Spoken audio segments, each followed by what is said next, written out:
This video will compare the modern gender-inclusive translation methods of the New International Version of 2011 to those in the New Revised Standard Version of 1989. We'll concentrate on the New Testament. Here's our outline. I'll begin by explaining how to read the charts that make up most of the video. The passage is identified at the center top of the chart. The upper left quadrant will display the Greek text as it appears in the Tyndale House Greek New Testament. The upper right quadrant shows the Revised Standard Version from 1971. I chose it because it uses standard mid-20th century English, the type of English I learned, mostly from women, as a boy. The top half of the chart will allow me to demonstrate that both Greek and English use masculine pronouns in a gender-inclusive way. You'll probably get tired of hearing it. The lower right quadrant holds the text from the New Revised Standard Version, published in 1989. It was the first major translation to employ modern gender-neutral language. By the way, if you don't know what that means, these charts should make it clear. Finally, on the lower left, you'll see the text from the New International Version, as revised in 2011. So next, we'll say a few words about old-fashioned gender-inclusive language. I'll show two examples from a female author who wrote in the first half of the 19th century. In this passage from Elizabeth Missing Sewell's novel Amy Herbert, it's easy to see that masculine pronouns like he, his, and him were commonly understood to include females. I'll not linger on this chart, so if you want to read it, hit the pause button. Suffice it to say that the author had her female characters refer to people of indefinite gender with the pronouns he and his. It was still that way when I was young. My third-grade teacher told us boys that we had to share our pronouns. The girls had pronouns that were theirs, and theirs alone. I don't have a photo of my third-grade teacher, so I substituted this second-grade class photo. It makes the same point. You can tell from the clothes and hairstyles this happened long ago. This passage from Elizabeth Missing Sewell's novel Margaret Percival demonstrates that the word man did not exclude females. The author thought that her soul and body together formed one man, herself. The word didn't necessarily imply anything about an individual's sex. However, in the second half of the 20th century, it became popular to view pronouns like he, his, and him, and words like man, as having only males in view, as excluding women. So translators began to remove those words from their translations. We'll first look at a series of examples where the NIV avoids those pronouns and replaces them with singular forms of the pronoun they, a pronoun which is usually plural. That is, it usually has to do with more than one individual. We'll begin with John 14:23. Looking at the top half of the chart, we see that the Revised Standard Version translates grammatically masculine Greek pronouns using the grammatically masculine English pronoun him. The first him is clearly gender exclusive, since it refers to Jesus and he is male. But in its other uses, the word him includes both males and females. The Revised Standard Version translates the indefinite Greek pronoun tis, which means someone or anyone in this context, as a man. But in mid-20th century Standard English, a man can mean someone, either male or female. Now moving to the lower right, we see that the New Revised Standard Version translates the singular Greek pronoun tis with those, which is plural. All the following pronouns are then plural, so him in the Revised Standard Version becomes them in the New Revised Standard Version. The New International Version translates tis with anyone, which is likely to be less offensive to readers who think man always refers to a male. The English Standard Version does the same thing. Like the New Revised Standard Version, the New International Version replaces him with them, but notice that them in the NIV is singular, since it agrees with anyone, which is also singular. Them in the New Revised Standard Version refers to multiple people. Them in the New International Version has to do with a single person. At this point, I'll just offer some thoughts. Modern English speakers often understand the traditional approach to gender inclusiveness, that is, the use of grammatically masculine pronouns, as excluding females.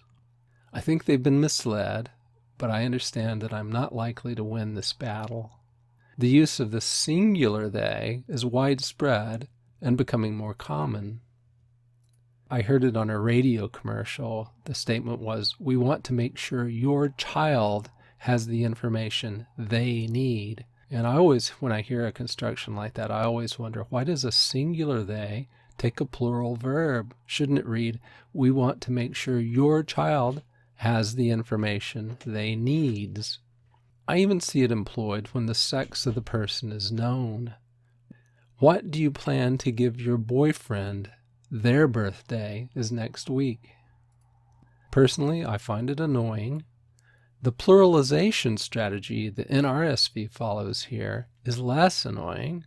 It does not seem to materially change the meaning of the text in this instance, and is plainly not as literal as the traditional approach that you see in the Revised Standard Version. The next passage is 1 Corinthians 14:4. The Greek letters in blue and red in the upper left constitute what are known as substantival participles. They act as nouns in the sentence.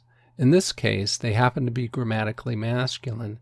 Here, the Revised Standard Version translates these grammatically masculine participles with English clauses that include a grammatically masculine subject. Its use of the pronoun he in he who speaks and he who prophesies doesn't exclude females. Similarly, the Revised Standard Version translates a grammatically masculine Greek reflexive pronoun circled in red there in the upper left with the grammatically masculine English reflexive pronoun himself. Moving to the lower right, the New Revised Standard Version, as in our earlier example, pluralizes the passage. It takes the singular Greek participles and expresses them in English as those who speak and those who prophesy. Similarly, the singular Greek reflexive pronoun becomes a plural English one, themselves. At the lower left, you see the NIV's approach. It uses anyone who and the one who to avoid masculine pronouns. And, like the New Revised Standard Version, it replaces himself with themselves. But there's a difference. Themselves in the NIV is singular. It matches anyone, which from the perspective of grammar is a kind of one. That is, it's singular. Our next example is John 11:25. As in the previous example, the Revised Standard Version translates a grammatically masculine Greek participle with a clause that has a grammatically masculine subject, he. It also employs the old-fashioned gender-inclusive pronoun he with the third-person singular verbs die and live. Surprising no one by this point in the video, the New Revised Standard Version avoids masculine pronouns by making the passage plural. He becomes those or they. The NIV replaces the Revised Standard Version's he who with anyone who, which is less likely to be viewed as misogynist language. And here again, it relies on the singular they. We move now to Romans 4:5. Breaking the pattern we've come to expect, the Revised Standard Version translates a grammatically masculine Greek participle without using a masculine English pronoun. Instead, it employs the one, as you see in blue. I think that was done to avoid repetition. If the Revised Standard Version had said, "And to him who does not work, but trusts him who justifies the ungodly, his faith is reckoned as righteousness," it would have sounded a bit awkward. Of course, since God is the one who justifies, and we refer to God with masculine pronouns, it makes sense to leave him in the expression encircled on the right. Finally, The Revised Standard Version translates a Greek masculine pronoun with an English masculine pronoun, his. His is clearly meant to be gender inclusive here. Also breaking with our pattern, in this case the New Revised Standard Version does not pluralize the passage. But since it views his as if it excludes women, it replaces his faith with such faith.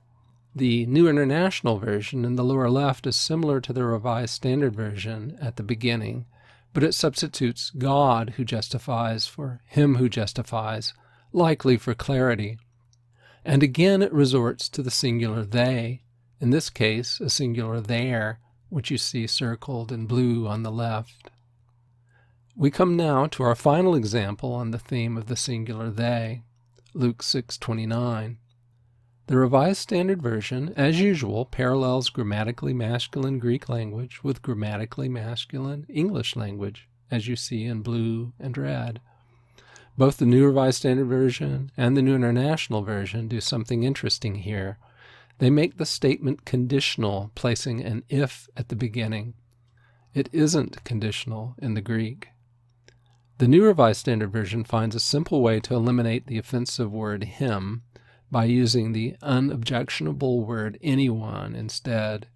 The NIV does something similar, opting for someone instead of anyone, but it finds a way to insert the singular them. So as you can tell by now, I'm not a fan of the singular them, but I learned English in a different era, and languages change in time. I hear and read the singular they frequently these days. The next two charts will display a few examples. I'll not read this chart. Pause it at your discretion. The last one is amusing because it's so obvious. A single Christian is a they. A few more on this chart. The third one is from a study Bible I reviewed recently. I really wish the singular they were used with singular verbs. It would be less confusing. I believe in that last quote, Dr. Cooper was referring to the opinions of others, not his own view on baptism. I suppose he would sound like Gollum if he made the verbs match the pronouns, a sign the believer uses to demonstrate to the world that they has accepted Jesus, that they is indeed a believer in Jesus. In this next section, we'll see a few instances where the New Revised Standard Version and/or the New International Version replaces the word son. We start in Luke's Gospel, chapter 10, verse 6, where we find the expression, a son of peace. The Revised Standard Version translates the Greek word for son with the English word son, and it translates the Greek word for him with the English word him. To avoid using the word son and to ensure females feel included, the New Revised Standard Version replaces a son of peace with the expression anyone who shares peace. It also rejects the pronoun him in favor of that person. The NIV's approach is less wordy. A son becomes someone. No surprise, him becomes them. Okay, let's turn now to Ephesians 1:5. Since the Revised Standard Version is somewhat free here, I chose to display the 1977 New American Standard Bible. The Greek word embeds the word son, and the New American Standard Bible translates accordingly. Here's the relevant portion of the entry from Bauer's lexicon. The New Revised Standard Version once again avoids including the word sons in the text, opting instead for children. The New International Version, on the other hand, allows sonship to appear in the text. This is just one of the several instances I've noticed where the NIV is less thoroughgoing and comprehensive in its implementation of modern gender-inclusive language than the New Revised Standard Version is. Moving quickly along, we come to Luke 20:36 and switch back to the Revised Standard Version, which, not at all surprisingly, translates the Greek word for sons as sons. The New Revised Standard Version and the New International Version both replace sons with children. There is no significant difference between the two versions here. I just wanted to reinforce the observation that both translations tend to exclude the word sons where they think it could be understood as excluding females. Among other techniques, translations sometimes transform third person into second. In this example, we'll examine the first part of 1 John 5:16. It's a bit complicated. The Revised Standard Version translates the third-person Greek indefinite pronoun tis with the third-person English indefinite pronoun anyone. That's straightforward enough. At the bottom of the slide, both the New Revised Standard Version and the New International Version opt to reconstruct the passage and replace anyone with you. They've switched from third person to second person. Why? Because it allows them to avoid using the pronouns his, he, and him later in the verse. Now let's look back to the top half of the chart. Notice that the Revised Standard Version translates the Greek word for his with the English word his. At the bottom of the chart, the NIV simply omits this pronoun, while the New Revised Standard Version replaces him with your. That fits with the new second-person construction. Back at the top, we see that the Revised Standard Version translates the Greek word for brother with the English word brother. My lexicon agrees that the Greek word adelphi can mean brothers and sisters. As far as I know, the word adelphos, used here, means only brother. Nevertheless, both the NIV and the New Revised Standard Version translate it as brother or sister. To its credit, the NRSV gives us a footnote to let us know that the Greek word here is actually brother. Once more, back to the top. The Greek word atisi is a future tense third person, so in principle it could be translated he will ask, she will ask, or it will ask. In keeping with mid-20th century English, the Revised Standard Version chose the gender-inclusive option, he will ask. But at the bottom of the chart, both the NIV and the NRSV go with the second-person clauses, you should pray and you will ask, respectively. Back at the top, dosi is a third-person singular verb. It could have been translated, he will give. To avoid confusion, the translators of the Revised Standard Version inserted the word God to clarify that he who asks is not he who gives life. God does that. Now back to the bottom. Since they both translated atc as a second-person verb, one would have expected the New International Version and the New Revised Standard Version to translate dosi as you will give, using a capital Y to ensure the reader understands that God is in view. God's the one giving. However, both translate dosi as a third-person verb. God will give. Notice how the New Revised Standard Version avoids him in the clause, God will give him life. It replaces it with, to such a one. But the New International Version, as we've come to expect, opts for the singular them. If we have to use the modern gender-inclusive language, I for one would greatly prefer to find ways to avoid using the singular they in all its forms. Now let's take a look at how the NRSV and the NIV deal with the words brother and brothers. Our first example is from Luke chapter 6, the first part of verse 42. While the Revised Standard Version isn't the world's most literal translation, it is toward the word-for-word end of the spectrum, so I'm not surprised to see Greek words for brother translated literally as brother here. I am surprised, however, that the NIV agrees with the RSV. This is another example of the restraint that the NIV sometimes shows in implementing modern gender-inclusive language. The New Revised Standard Version avoids the word brother here by employing neighbor and friend.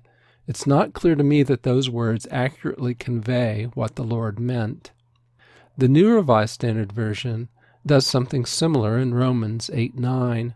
While the Revised Standard Version has among many brethren and the NIV gives us among many brothers and sisters, the New Revised Standard Version opts for within a large family.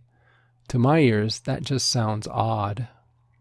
Continuing on the theme of eliminating the word brothers, we move next to Acts 6:3. The Revised Standard Version translates the Greek word for brothers with the English word brethren. Modern experts in English style advise translation committees to remove words like brethren, slay, and deem, but I like those words. The New Revised Standard Version translates the Greek word for brothers with friends, and again, I'm not sure that adequately expresses the original, but at least the New Revised Standard Version gives a literal rendering in a footnote. The New International Version goes with brothers and sisters. By doing so, it asserts that sisters were present among the disciples who had been gathered. With its choice of friends, the NRSV makes no such claim. Now let's take a look at Matthew 18:15. Once again, the Revised Standard Version translates brother as brother and uses masculine pronouns to represent masculine pronouns. The New Revised Standard Version eliminates brother. In the first instance, it favors the awkward phrase, another member of the church. In the second, brother becomes that one. The New International Version replaces brother with brother or sister in the first clause and with them in the second. Interestingly, it pluralizes the verb listens. Both the New Revised Standard Version and the New International Version simply avoid masculine pronouns, shown in red above. Our final example on the theme of fratricide is Acts 15:7, but this example may surprise you. Here the Revised Standard Version is somewhat less than literal, rendering men brethren in the original as brethren. Both the New Revised Standard Version and the New International Version use brothers here. I think that's either due to the conjunction of the word men with brothers in the original Greek, or because the translators were convinced by the context that only males were present. Verse 6 in the same passage states that apostles and elders were gathered together. Our final set of examples is on the theme of eliminating the words man and men from translations. After that, I'll provide a short summary. We'll begin in Mark 2:27. The Revised Standard Version translates the Greek word for man as man. As a reminder that the word man has been understood historically to include females, here's another quote from Elizabeth Missing Sewell's novel Margaret Percival. Man in this passage refers to all people. So, back to our passage. If we look at the New Revised Standard Version, we see that it substitutes humankind for man in both instances. But the NIV, surprisingly, leaves man in the text. So once again, the New Revised Standard Version is more thoroughgoing than the New International Version in its implementation of modern gender-inclusive language. Now we'll move to Hebrews 5:1, where the Revised Standard Version translates the Greek word for men with men. The New Revised Standard Version translates that Greek word as mortals and restructures things to avoid repetition. My problem with mortals is that its use suggests that the author's argument somehow depends on the fact that human beings have a limited lifespan. The New International Version translates the same Greek word, anthropon, as the people. That choice could suggest that the author had only Israel in mind, but he seems to me to be expressing a general principle. Turn now to 1 Corinthians 13:1. The Revised Standard Version again translates anthropon as men. The New Revised Standard Version again prefers mortals, but the New International Version sides with tradition and retains the word men, perhaps out of respect for the beauty of the passage. In Acts 14:14 through 15, Paul and Barnabas are at Lystra. Paul heals a man crippled from birth. The people think that Barnabas is Zeus and Paul Hermes. The Revised Standard Version translates the Greek word andros as men. The word is commonly used of men in contrast to women or boys. It can mean husbands or even bridegrooms. As in other cases, the Revised Standard Version translates anthropy as men. The New Revised Standard Version represents andres with friends and anthropy as mortals. The New International Version translates andres with friends, but it represents anthropy as humans. Our next example is Romans 4:7-8. Here, the Revised Standard Version translates the Greek word anir as the man. The New International Version and the New Revised Standard Version both avoid the word man, preferring the one instead. According to my lexicon, while anir can mean a man as opposed to a woman or a boy, it can be translated as someone, some human being, regardless of sex. As we've seen, historically, the English word man could be used for a human being regardless of sex. Our final example of the exclusion of the words man and men is taken from Matthew 13:44. The Revised Standard Version translates anthropos, as it usually does, as a man. The New Revised Standard Version eliminates a man in favor of someone, but the New International Version retains a man. My guess is that the New International Version translators retained a man here because a person didn't seem like much of an improvement, since it wouldn't allow them to remove the grammatically masculine pronouns that follow, shown in blue. Imagine if they'd tried the second person approach. The kingdom of heaven is like a treasure hidden in a field. When you found it, you hid it again, and then in your joy went and sold all that you had and bought that field. That doesn't work very well, does it? Now it's time for a few conclusions. Of the three translations we featured here, I prefer the Revised Standard Version. It's gender inclusive in the classic sense, which means it isn't at all gender inclusive by modern standards. The New Revised Standard Version pluralizes passages more often than the New International Version does, but I prefer that to the singular they, which the NIV relies on so frequently. The NIV is less thoroughgoing in its gender purge than the New Revised Standard Version is, but the NRSV offers more footnotes that provide the reader with a literal rendering. Does modern gender-inclusive language, as presented in these two translations, the NIV and the NRSV, have the potential to mislead the reader? I offer two possibilities on this chart, but I'm not confident that these are significant issues. Thanks very much for watching, and remember to like the video if you do like it, and subscribe to the channel if you haven't already done so.